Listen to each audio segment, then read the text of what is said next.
राम राम दोस्तों, मैं हूं प्रभु कल्याण। तो दोस्तों, मैं आज आपको एक ऐसा प्राचीन व्यायाम बताने वाला हूं जिसे आप अगर हर रोज करेंगे तो आपको थोड़ा थोड़ा बल इससे मिलता ही रहेगा। और ये व्यायाम करने से आप जो भी खाएंगे, आप अगर रोटी दाल या चावल दाल भी खाते हैं, सादा सिंपल भोजन भी करते हैं, तो आपको इससे शक्ति मिलेगी। तो देखिए, ये जो दंड है इसे कुंभक के साथ किया जाता है। फिर जाके आपको कुंभक के साथ करने से इसके पूरे फायदे आपको मिल सकते हैं। तो वो दंड है प्रोफेसर राम मूर्ति जी का राम मूर्ति दंड। और प्रोफेसर राम मूर्ति जी भी सादा सिंपल भोजन ही करते थे। और ये जो दंड है इसे अच्छे से अनुशासन से इसे लगाते थे। और इसलिए उनके अंदर इतना बल था, जैसे वो एक हाथी को भी अपने जो छाती में है वो चढ़ा लेते थे। तो देखिए, ये जो राम मूर्ति दंड कैसे करते हैं उसके ये पहले देखते हैं और उसके बाद जानेंगे इसके फायदे के बारे में।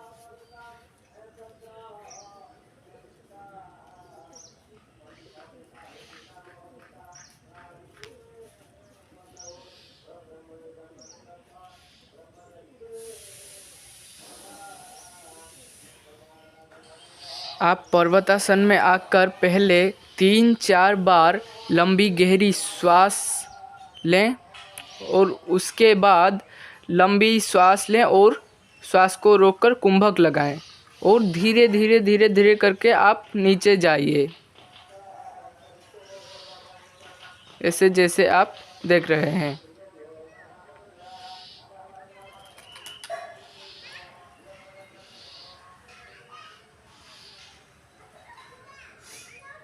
श्वास को भरकर ही रखिए, अपने कंट्रोल में रखिए श्वास को।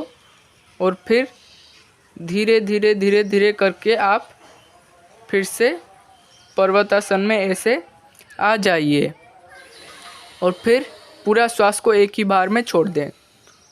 और फिर से 3-4 बार लंबी गहरी श्वास लें और फिर से श्वास भरें और फिर धीरे धीरे करके आप जैसे पहले एक दंड लगाए थे फिर से एक दंड आप लगाएं।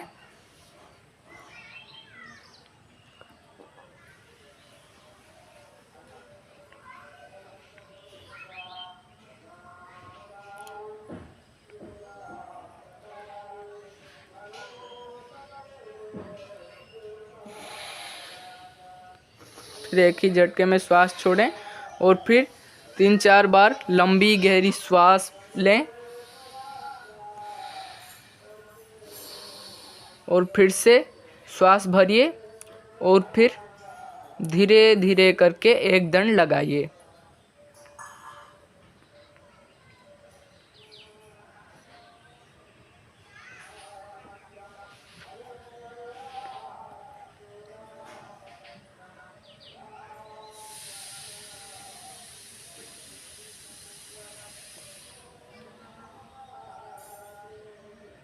फिर से पर्वतासन में आकर पूरा श्वास को बाहर छोड़ दीजिए।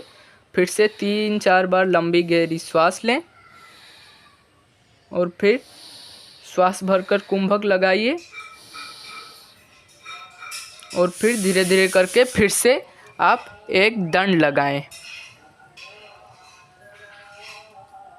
ऐसे ही ये क्रम चलता रहेगा।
तो ऐसे आपको करना है प्रोफेसर राम मूर्ति जी का राम मूर्ति दंड।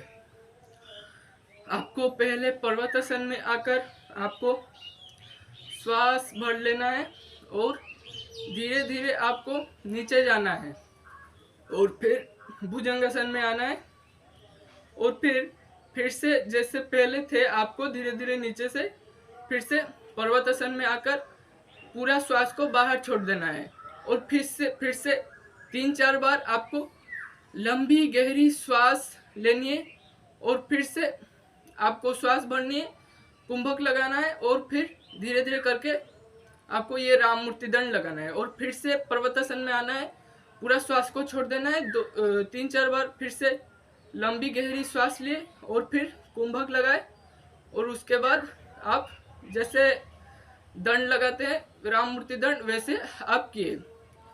तो ऐसे आप ये दंड ऐसे अगर धीरे धीरे करके आप 10 भी कर लेते हैं तो ये आपके लिए बहुत ही पर्याप्त है, आपका बल बढ़ता चला जाएगा इससे। और इससे चलिए जानते हैं अब इसके फायदे। और अगर आप इसे हर दिन किए तो आपकी जो चेस्ट है, आपकी जो छाती है वो ग्रो होगी और आपकी जो ट्राइसेप है, ये जो ट्राइसेप है वो ग्रो होगी, आपके जो कंधे हैं, शोल्डर हैं वो ग्रो होंगे और आपके जो फेफड़े हैं वो तो इसमें मजबूत भी होंगे और इसमें आपका जो इम्यूनिटी पावर है, रोग प्रतिरोधक शक्ति है वो भी इससे बढ़ेगा। तो आप इसे कुंभक के साथ आप इसे जितना धीरे हो सके उतना धीरे लगाएं। इसे बिना कुंभक के करने की कोशिश मत करिए, क्योंकि बिना कुंभक के ये अगर आप किए तो आपको इससे कोई भी फायदा नहीं मिलेगा, उल्टा आपकी हानि भी हो सकती है। इसलिए इसे आप कुंभक के साथ करें और इसे अगर आप हर दिन किए तो आप जो कुछ भी खाएं, सादा सिंपल भोजन भी करिए, आपको उससे ही शक्ति मिलेगी। और ये जो राम मूर्ति दंड है ये करने के बाद आप कुंभक प्राणायाम कर लें। कुंभक प्राणायाम के विषय में मैं मार्गदर्शन कर चुका हूँ, वही कुंभक प्राणायाम इसके बाद कर लीजिए और राम मूर्ति दंड भी कुंभक के साथ ही लगाइए। तो आज का हमारा विषय इतना ही। जय श्री राम।